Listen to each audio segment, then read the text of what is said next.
I was setting the table when the doorbell rang. "Tyler, can you get that?" I yelled to my 12-year-old brother, but he stayed glued to his phone on the couch.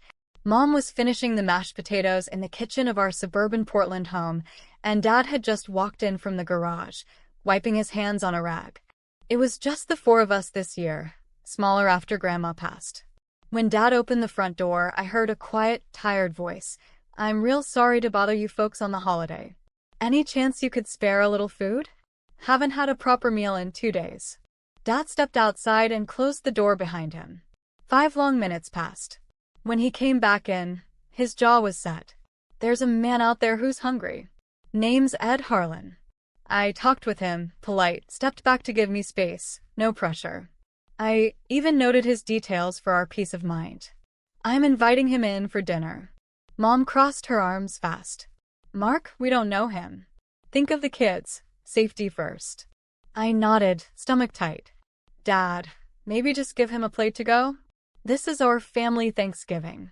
Dad looked at both of us, voice steady but kind. "Lisa, Emily, I get it. It feels risky. But it's cold and pouring out there, and he's not demanding anything. I know what it's like to be invisible.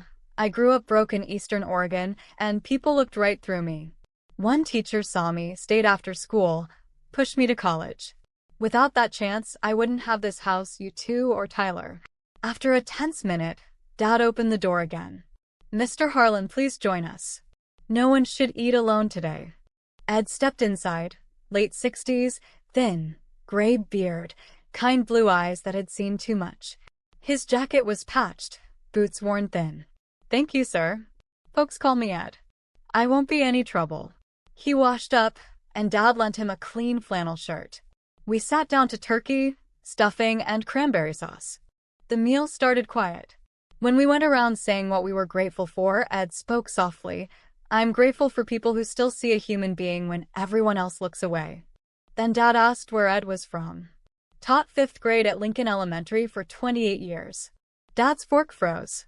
"Ed Harlan, Mr. Harlan? You were my teacher in '89, the one who believed I could build bridges instead of just fixing trucks." Ed's eyes filled. "Mark Hayes? The quiet kid who drew rocket ships." It all clicked.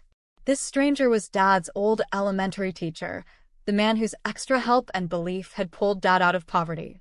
Ed had lost everything caring for his wife through cancer, then faced age discrimination trying to get back into teaching. We didn't just feed him that night.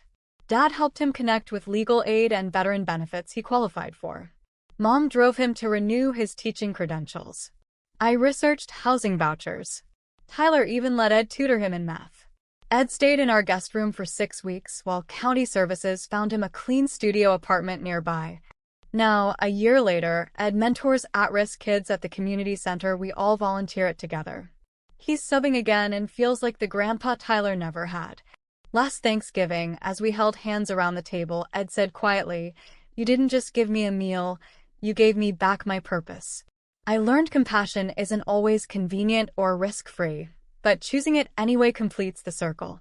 One open door on a rainy Oregon holiday didn't just save one man. It reminded us that every person carries a story worth hearing, and kindness always finds its way home.